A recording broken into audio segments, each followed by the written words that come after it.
What I'm saying is that there's a distinction in all religions the same way. Just because I follow Islam doesn't mean that I believe in this militant, Hold God on. who wants to There's a kill and destroy. huge But difference. Have you read the Quran? Because their some God of it, but says, their God. Here's the thing: you will not find anything that Jesus taught that could end up being misinterpreted to that action. Whereas in Islam, in the book of Quran, it absolutely tells you how to kill, when to kill, who to kill, how to deceive, how to pretend to be somebody's like friend. one of the first people I talked to that started to really change my perspective was an Ethiopian woman. The Christian people came to her country and raped all her people and destroyed their town and brought the Bible in. And and it was like her perspective was so drastically different than what I thought anybody's perspective ever would be. That was not her direct interaction with this. And What do you so mean by her direct interaction when Ethiopia took Christianity in right after Armenia in 30 whatever? mhm. She obviously doesn't have a direct. Is that her interpretation, or is she saying that today in Ethiopia Christians are? This was in her lifetime. Not only her, but some of her family members were raped. She was displaced. She was kicked. She was migrated out of Ethiopia as an immigrant. And what was replaced there was Christianity, Christian ideology. Those things didn't exist where she was in Ethiopia. So not all, of Okay, course, not okay, all of it. that Right. cannot be accurate to any history. Like that sounds insane to me. Ethiopia is one of the oldest, Hmm. most ancient Christian nations.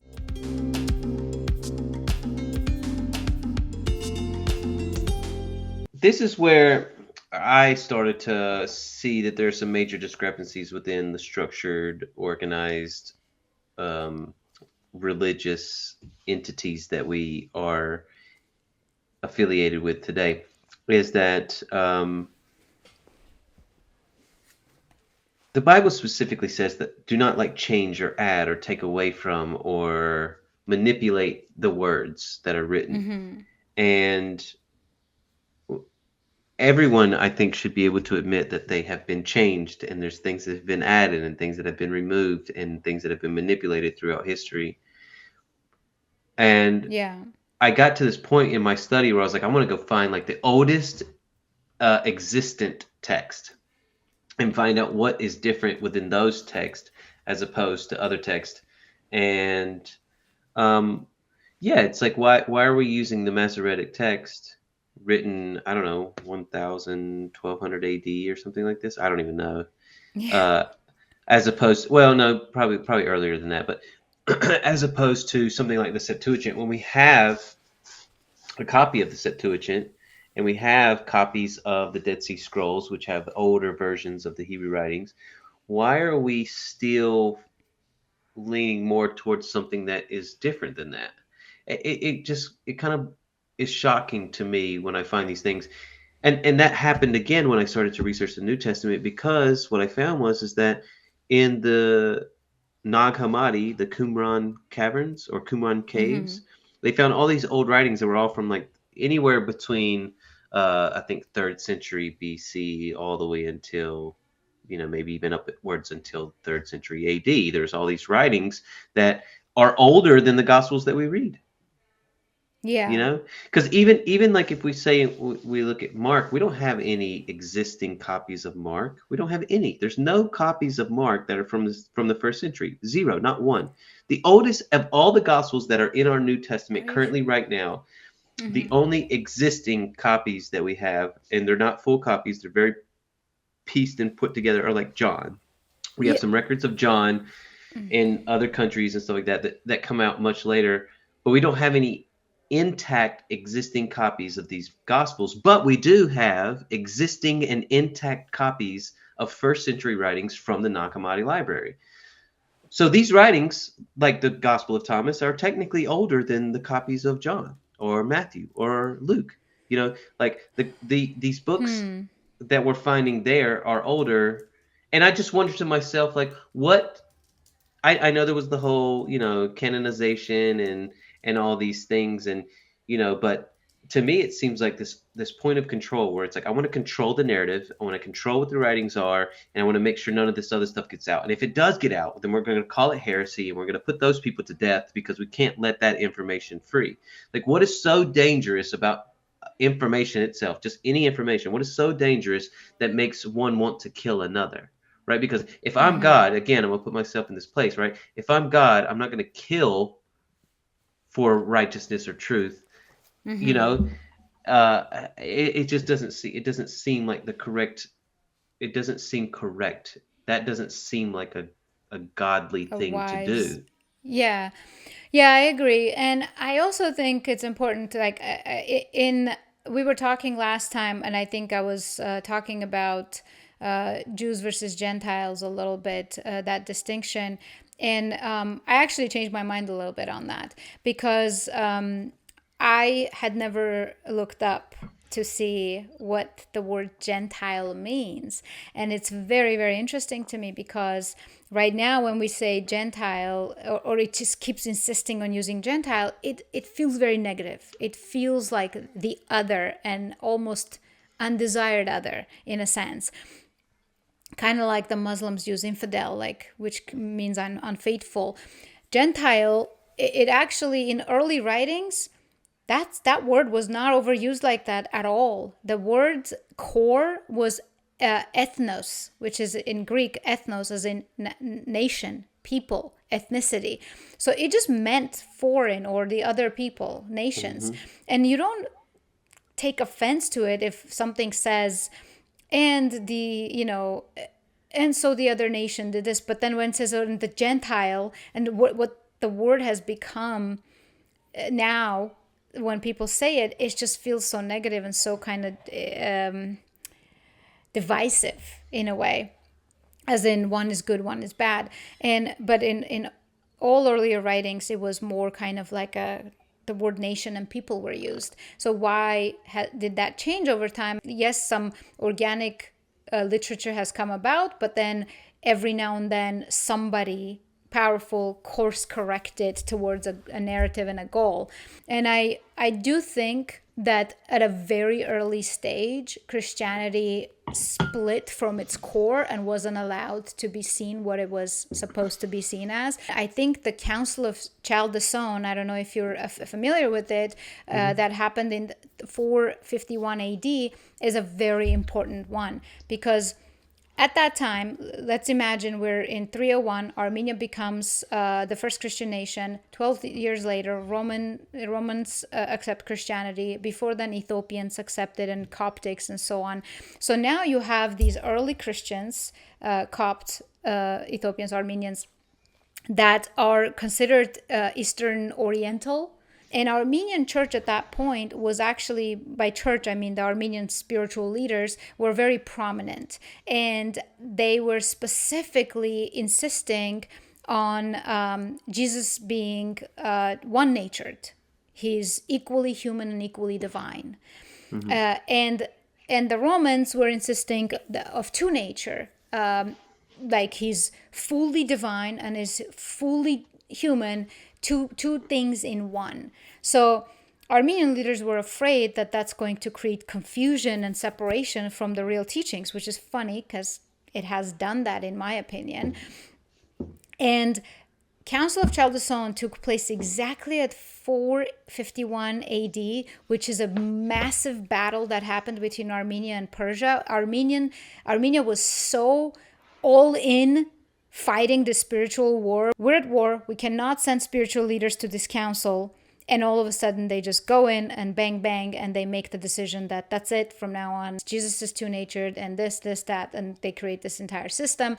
And I find that earlier Christian history very important because we see a distinct separation. And if you just as a human observe, if you travel to Armenia, if you travel to Ethiopia, which of course constantly is being Muslims are trying to take over quite a bit. There's a lot of war there too within the spiritual realm. And then if you get to know Coptics, if you see their traditions, their way of life, you actually live among them a little bit, you will see Bobby, you will see such a distinct, different way of living life. It's just the teachings have actually absorbed in the culture, which, to be really honest, not a good thing for Armenia, because we just do not fight back until it's just the last, like we just have no more choice. We just don't have that violence in us the way the Quran teaches, or even the way the Old Testament says eye for an eye, you know?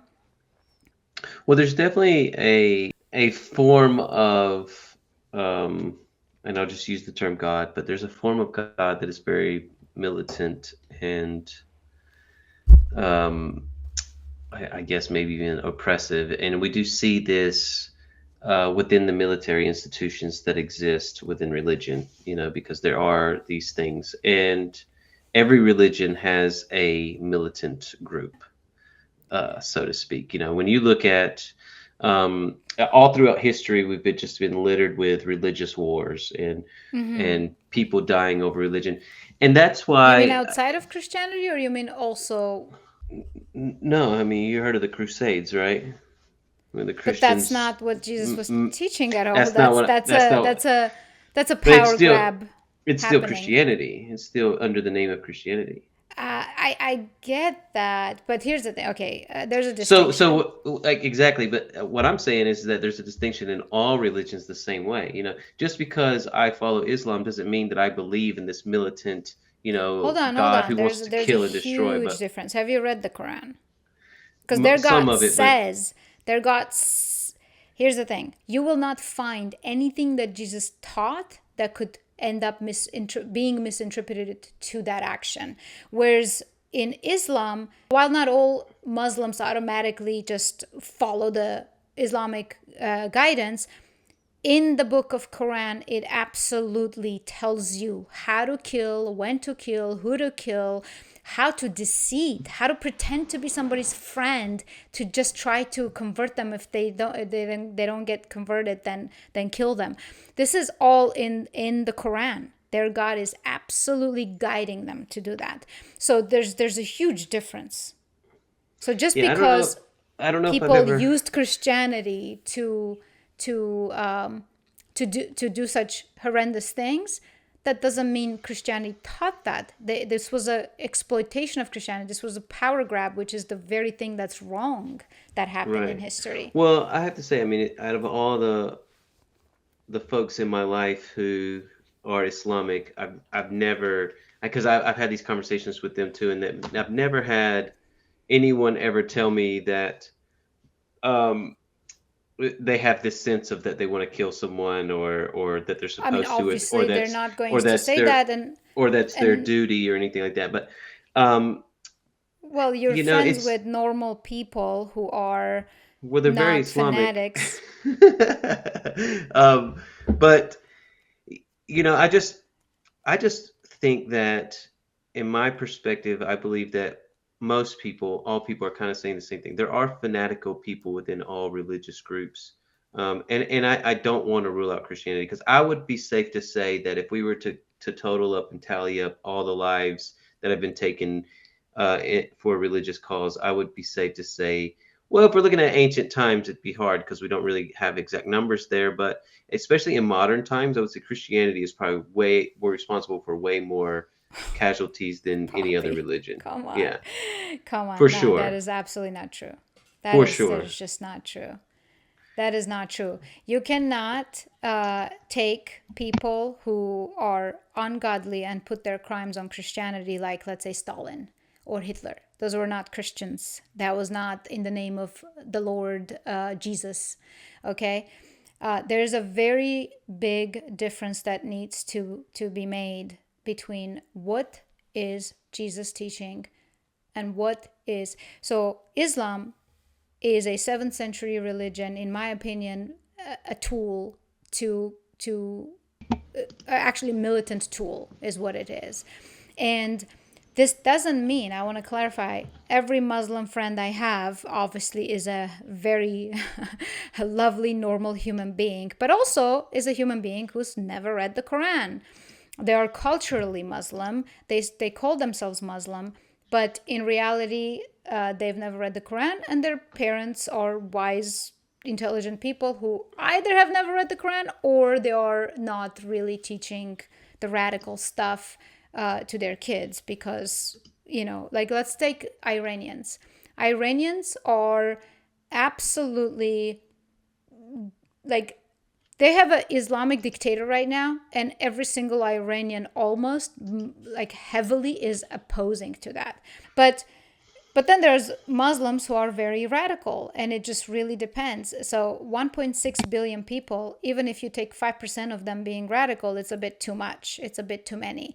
But Islam, I would say read it. If you haven't read it, I would say read it because you will see. I have so many quotes I can, on Well, another episode, that's perhaps what I just would. just go through. Yeah, that's what I would need is like actual references because I've read. I've obviously not read the whole Quran. It's very extensive in a lot of writings, and it is meant to be read in Arabic, not in English. So it does change That is things a what they little bit. say. I'm sorry. That is what they say to create. There's a lot of deceit in Islamic with Islamic imams. They try to gaslight you in so many ways so that you don't really believe your own lying eyes. The book said, and I've had a lot of arguments with Islamic people who are a bit more to the radical side on the internet. Of course, I would not risk getting my head cut off, but they will they come to a corner where they cannot defend anymore to begin with because it is in their books. And two, when they say it's meant to be read in Arabic, it's just a means to just flat out just tell you whatever you say is invalid. I don't care if they use, let's say, the word infidel, right? I do not care if the Arabic word for infidel translates to infidel or disbeliever or someone who's other. Doesn't matter. The core of the problem is you want to kill that thing. However you translate your word, I don't care. The core teaching is that infidel must die. This unbeliever must die. The Christian must die. The Jew must die, right? So that's what's important. And one time, actually, I was having an argument on Facebook. The Paris attacks had just happened. And a friend of mine from the past, who I respected a lot, he posted this thing where he was just like, when people are just immediately a victim, right? It's just like, instead of denouncing and saying this is ridiculous that this happened in the name of Allah and whatever, this is not what we're about, he just kind of said nothing other than Islam is religion of peace, and shame on you for connecting this to Islam when the guy literally screaming Allahu Akbar and doing the deed, right? So instead of criticizing his own people for perhaps misunderstanding Islam, he's criticizing everybody else for not thinking Islam is a religion of peace. So I posted publicly, this is when I had Facebook, and I said, hey, instead of victimizing yourself into this situation, understand that there are people who died.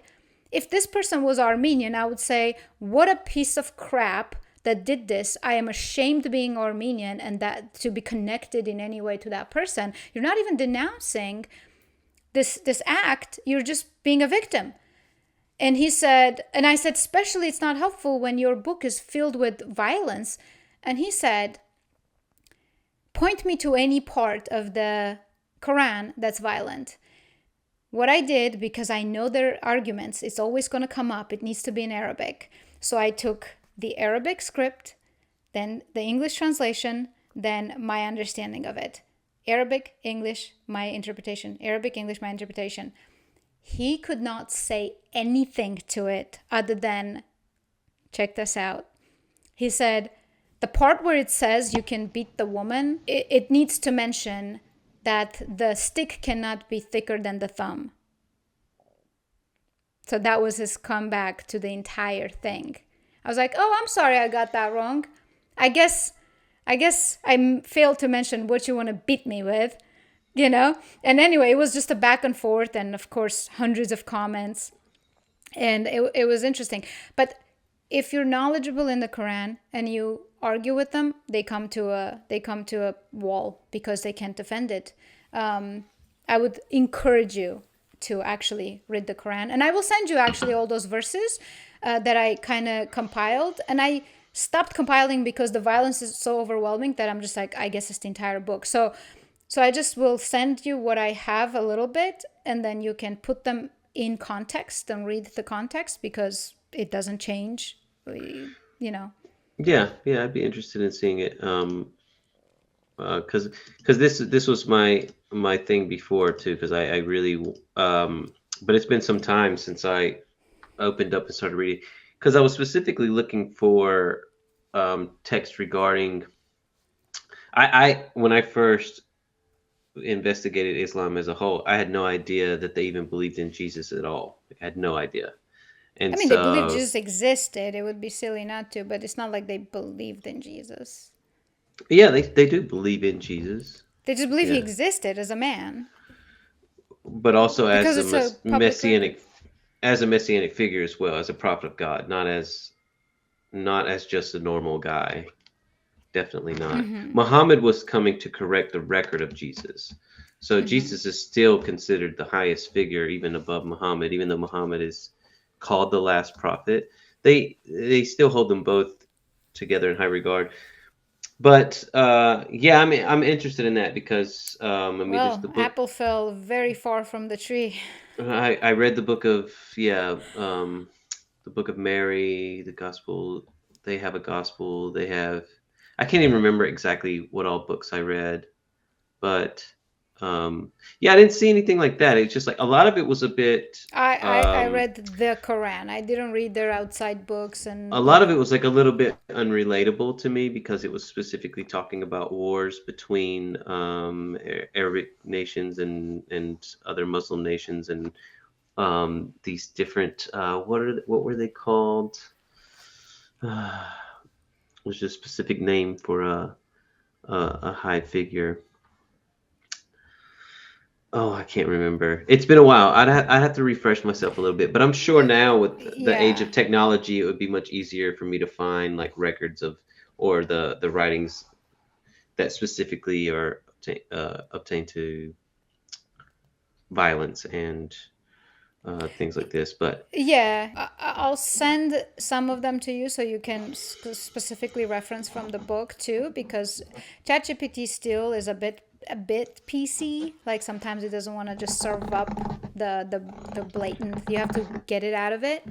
I think it would be better if you just picked up the book and start glancing through a little bit, but or even download it an app. There's Quran apps. It's online. You can find it for free yeah, but very that's like telling easily. somebody to open the Bible and start reading it. It's just like where That's do you fine. begin? Which part do you go in? No, it's like From the beginning, you go, and then, like, okay, I wanted to read the Bible because I used to say things like, oh, it's all the same religion. It's just small differences. But when I read the Quran, I realized, like, there's no way this is the same as Christianity because that's just nowhere reflected in my culture. So, so then, if I start reading the Bible, you're spiritually almost guided after Exodus to go to Jesus and read a little bit of the New Testament and then go back and forth. I was thinking I'm going to open the Bible and just read from beginning till the end. That's what I was thinking. That's not what happened because I was immediately just through the scripture was guided to jump back and forth. So with Islam, you can just start from the beginning and see where it goes. But or I mean, you can do research too. But there's a lot of insane things in mm, it. Again, I want to make sure that doesn't mean that 1.6 billion of Muslims are all fanatics and all crazy and all following this book.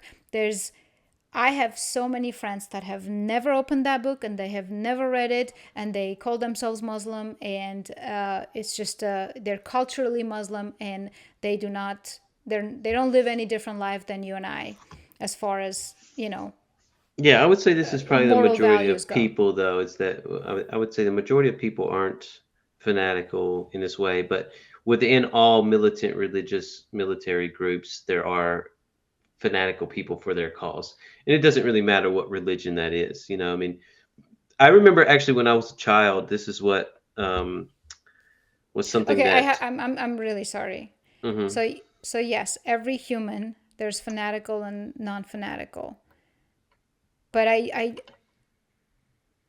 but there's a difference whether that fanaticism is blessed with your religion and culture or whether you're just off the rails fanatical completely outside of it. I think that's an important distinction. Right. So that's what I mean. Like it was the whole. Have you ever heard of something called the Crusader magazines? No. I wonder. I'm just gonna try to do a quick Google search just to see if this is something that comes up. This is something I read. I read these magazines when I was a child. Yep, these are them. The Crusade or Crusader magazines.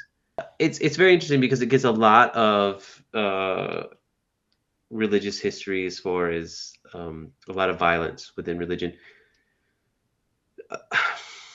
The Okay, the violence that religion they falsely used or driven by religion. well, this is what I'm saying. I think any religion that promotes violence is being falsely used. That's not true. I really That's really literally believe not this. true. That's your Okay, opinion. no, I mean, um, okay. I guess you can only, in my opinion, I think one can make that claim if they've read all of it. You can read New Testament and you will not find Jesus telling you to go kill another person. You will read the Quran and you will see over and over their God teaching you how to kill the other So person and how that you will so be why rewarded if you did do so. so why did the Roman Catholic Church kill so many people? They killed a lot of people.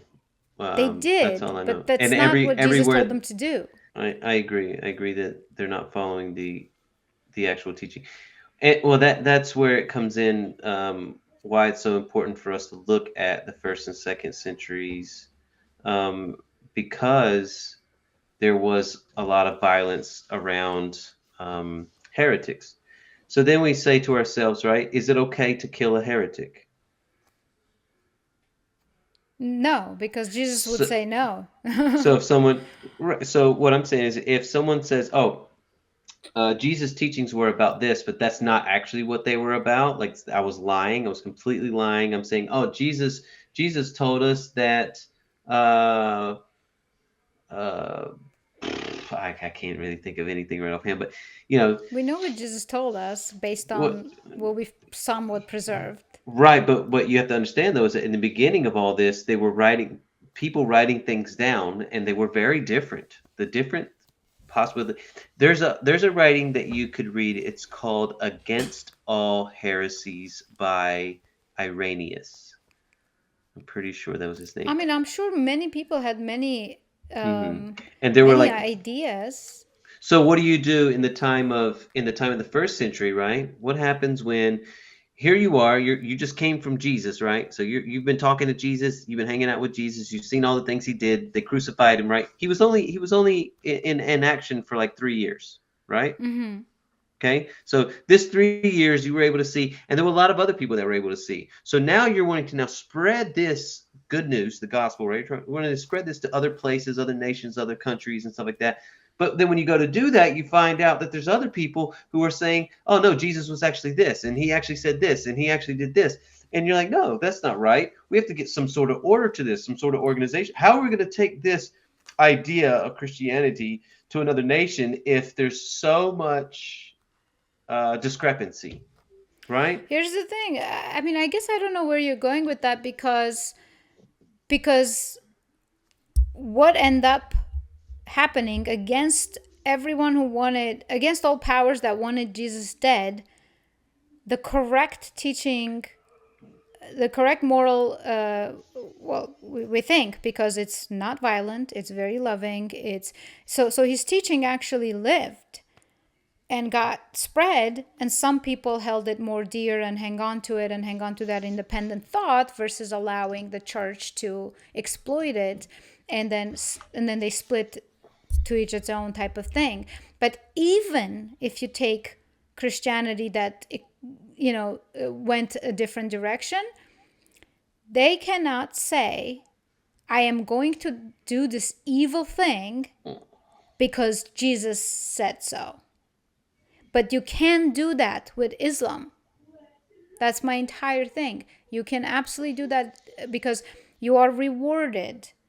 It is But very who's clearly saying that if you take a heretic's life or an infidel's life, you are you are doing a favor to them because they have no clue in what kind of a sin they're living in. So you're actually helping them by killing them, because if they're too stupid to convert, then the best thing you can do, the kindest thing you can do, is to kill them. Jesus doesn't say anything like that. In fact, he doesn't even say worship me mm, at any point. right? Yeah, we've moved a long way away from what the teachings are. I'll send you some stuff from the Quran, and I would highly recommend you actually open a Quran up and cross reference them so that it's not out of context or whatever, and you can just see for yourself. It's when you read, Muhammad constantly sounds kind of like me, believe me, worship me, or else. It's just kill. It's just so just it will jump at you. It's not literature. It is not, even if you compare to Old Testament, which is significantly more open to violence than the New Testament. It's still nothing to compare, because the other one is literature and stories, and at least it's just really not, doesn't come close.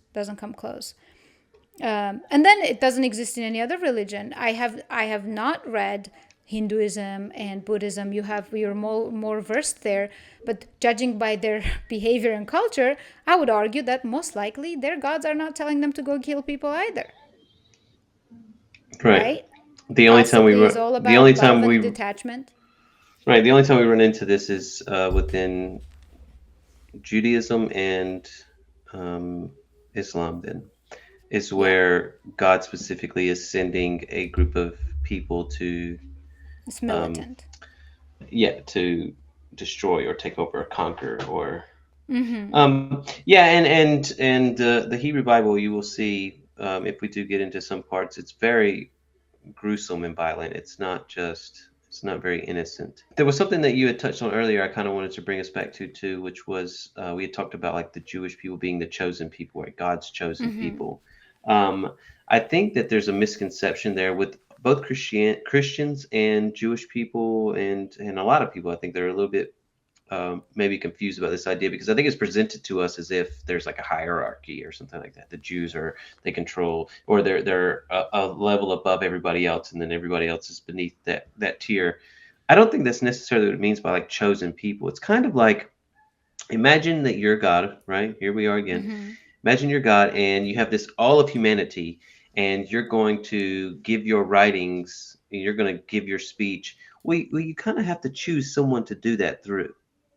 You need a vessel or a conduit to do that. And I think that's what it means by the Jewish people were chosen. It doesn't make them any more mighty or any more powerful. It just makes them maybe like the yeah, the chosen people, of like giving the due diligence of delivering these writings. And that also doesn't make them right or correct or above all. It just literally just means that itself. It could also mean, just because you're chosen doesn't mean it's a good thing either, you know? Just because you could be chosen to be an example of something, right? Mm-hmm. Like, here I got a classroom full of people, and, this girl over here, she keeps sleeping in class, then I could choose her to make an example of what not to do or what not to be. And so I think that the Jewish people were chosen in that way, where it's not necessarily a good term or a bad term. I don't think it's either one. I don't think they're only I mean, chosen to, that's a good but and fair point, but it's important to see what it has become. How right. is it viewed, right? Because if I take again Jesus's teachings in its core format without the church, and look at the cultures who do practice it, I can see it very clearly in the culture. I can see the actual teachings reflected onto the people in the culture.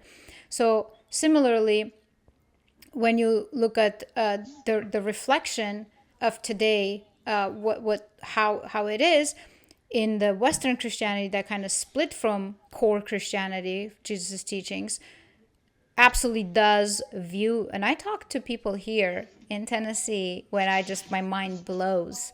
They absolutely have Jews on a pedestal as God's people, as if they are above, they are superior, and that is so dangerous to me. That is not good. And any Jewish person who's sane and good, they don't claim that. They do not say I'm better than you. They're not the supremacists. But there are also lots of Jews who absolutely are supremacists, and they value and love that part of the Christian this confused Christian faith who actually puts them on a pedestal. And I think the fact that somehow it goes back to that whole narrative. It wasn't perhaps meant to be that way. It's understandable that as a nation trying to preserve your identity, obviously you're going to be front and center of your own story, just like I am front and center of Naira's life story. It's not somebody else. So if I'm trying to preserve my legacy, it's going to be about me, and I'm going to be the focal point. Similarly, there's no fault in creating your stories to preserve your ideologies. And then over time, they saw opportunity to tweak things, to keep pushing the narrative towards a certain goal. And they accomplished that goal. I salute it. Good work, right? Like that is truly fascinating to me that that was achieved. Hmm. That's not a negative in my view. But at the same time, other people should, if you are headed towards this particular goal, then naturally you're going to have enemies. You're naturally going to have people who oppose it as well. And as a Christian, I think you definitely, yeah, I don't think it should be, Christ's teaching should be focal points and not the Old Testament that puts Jews as the chosen people. But yet again, God is showing Himself through a Jewish man.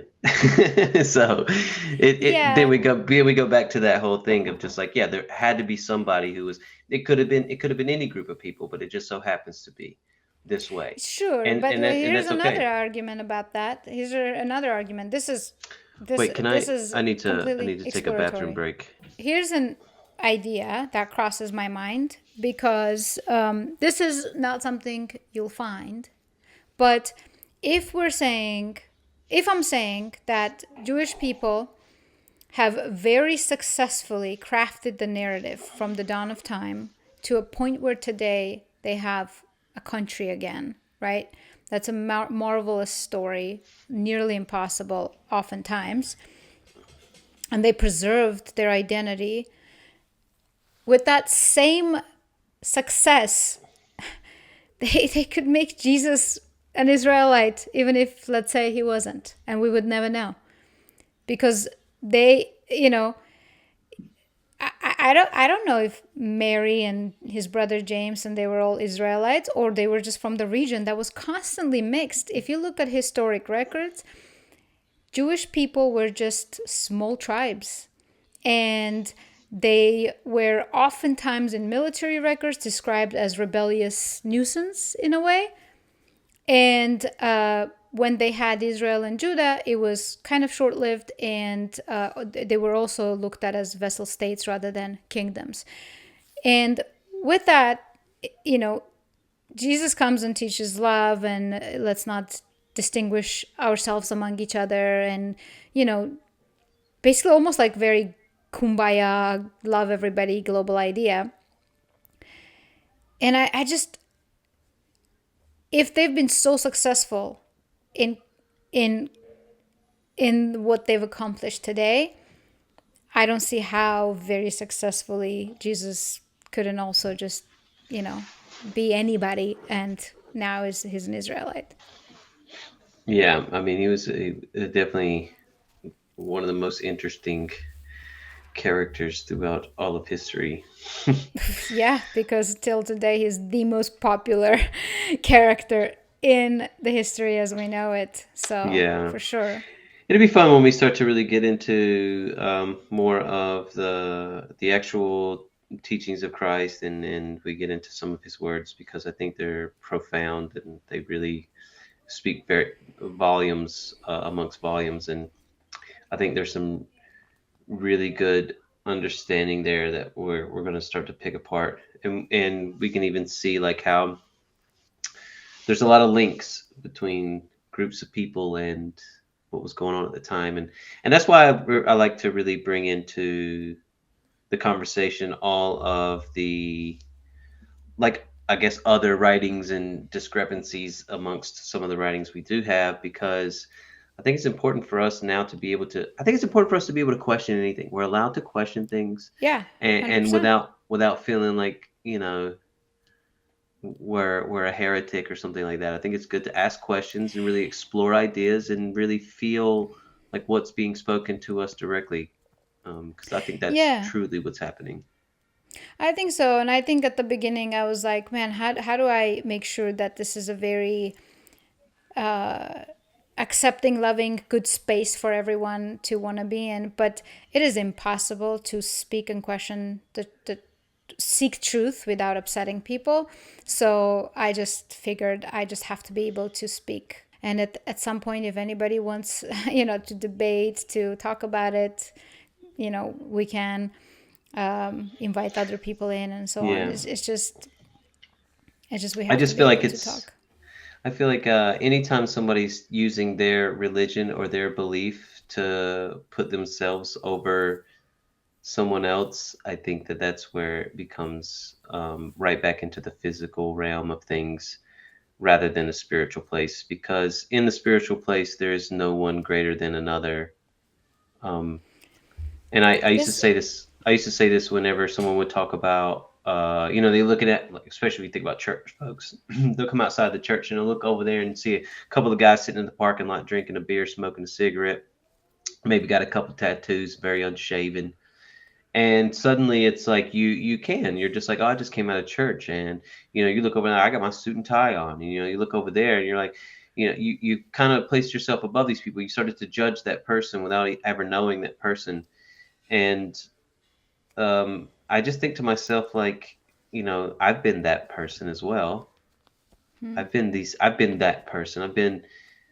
Eh, eh, and so it's, but I also think that there's a lot that I got out of just being and living, that I think a lot of people who have grown up in a very specific, strict regimen of things, I think they lose a lot of sense of, like, reality and stuff like that. And that's why when I started to have questions and conversations with people about the Bible, like, one of the first people I talked to that started to really change my perspective was an Ethiopian woman, and I talked to her about, I was saying something about Christianity and the Bible, and then she begins to tell me about how the Christian people came to her country and raped all her people and destroyed their town and brought the Bible in. And it was like her perspective was so drastically different than what I thought anybody's perspective ever would be, because I just thought, oh yeah, well, Christians come into countries with, like, peace, and they bring schools, and like, the missionary works and stuff like this. But that was not her direct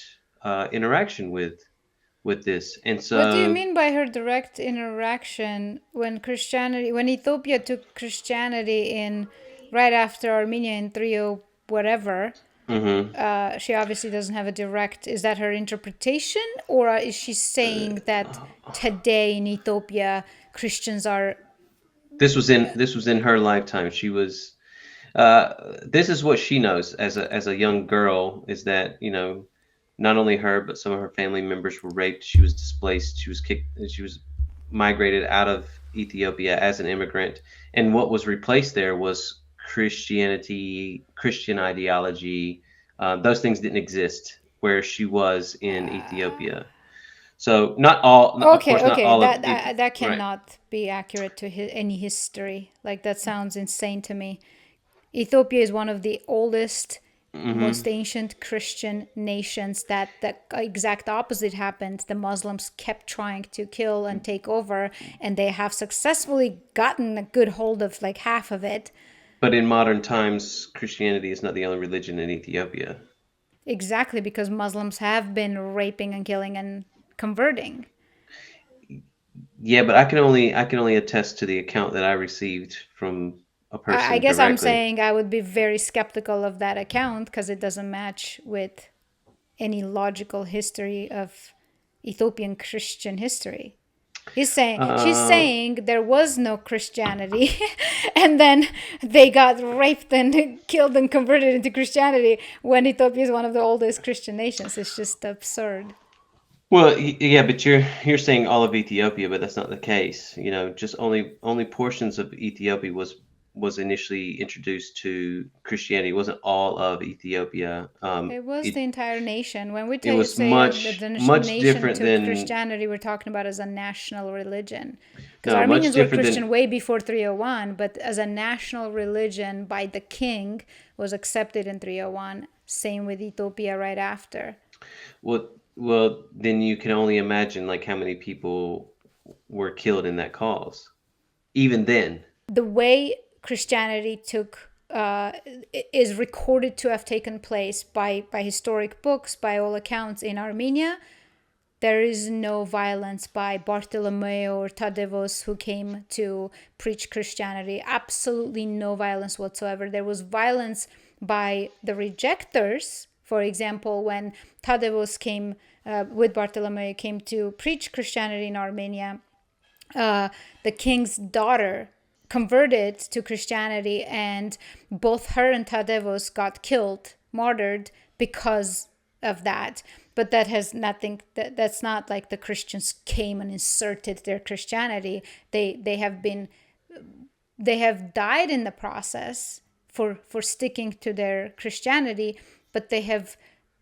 I've never seen any historic evidence or record of Christians spreading Christianity through rape and violence. That is, yeah, I don't think you can show me that. I don't think you can show me that. And I don't care That's about some anecdotal woman who spoke about it. And I would be very skeptical of that woman, but I would need to see historic recorded accounts by, I'm not talking about, again, exploitation and power grab. I'm talking about Christians spreading Christianity through that method. hmm. Well, I guess we're gonna have to disagree there, because I mean, you're going to yeah. have to bring proof if you're going to say something like that, Well, because you're saying there's no violence because of Christianity, but I keep bringing to the point of the Crusades. Like we can't ignore that. We can't ignore that that's not. that was all in the name of Christianity. It was absolutely 100% all in the name of Christianity. There was no other talk of anybody but Jesus in that whole Crusaders. It was all about bringing Christianity, establishing churches in foreign territory, and So making exploiting Christianity to assert power. regardless of whether it's an exploitation or not, it is still violence caused in the name of Christianity. And this is, again, a power that today we can see that has nothing to do with Christianity. The Pope says obnoxious, ridiculous things that has nothing to do with Christianity. This is just a powerful sector that did everything just like any other king would have done at the time to assert power. In this case, it was, let's say, in the name of Christianity. Okay, fine. I can give you that. And then, but you can distinctly see the nations who were like, nope, we're going to stay independent because we actually want to practice what is preached. And you can see those cultures. And in those cultures' history, that includes Ethiopia, there's not going to be, especially modern day, that's even more so, Christians raping and killing so that you become Christian. I I would like to Yeah, see but it's not any it's not proof like of they're that. coming. That's what I'm saying. Like militant groups don't come in to convert people. That's not their goal. It is to establish territory and So it's not like an Islamic person is going to come in using, methods of jihad and blowing up centers to convert people. That's not what it's about. It's about a presence, and it's about um, ideology that's not trying to be sold, but trying to be forced. And that's essentially how Christianity was spread in the fourth century, was through violence. Like Christianity spread throughout the whole country through means of violence, and then established churches in those areas where they had conquered. And then when those churches are established, then they start bringing all the good, peaceful messages to all the people who are going to convert. Now, if you don't convert, you're kind of out. But then there's all these revolts within Christianity that aren't necessarily happening in other religions. That's the difference that I see, is that within Christianity there is a revolt. There is a, listen, this violence is not okay, and maybe this is not what Christianity is supposed to be out. And that's why you have people like Jan Hus, who was a Moravian in Central Europe, and then you have Martin Luther. Everybody knows Martin Luther. Martin Luther was the big split from the Catholic Church and back into a Protestant understanding, and those people were persecuted, heavily, heavily, heavily persecuted. They were killed and because massacred. they stood up to power who was antichrist. It was they Correct, were. So correct. here's the thing. I can understand the confusion. I we're definitely today are not going to agree on certain things. No Christ follower would be doing any of that. To me, that's very important. And if some blood hungry person sees an opportunity to establish, I mean, look at the Vatican. Look at the wealth there. They Hmm. robbed all of Rome and brought it to Vatican. That is, to me, it's a bit revolting. So I cannot take gangs of thugs that wanted to insert their power at any means necessary and used whichever tool they needed to use at that moment, in fact, to hurt that movement, not help it, versus another religion, let's say that today people are following, that the religion itself is violent. And you see that over and over in history. The goal was to convert and assimilate people into Islam. I do And remember looking up the number too at some point, which was like how many lives are uh what's the body count for each religion?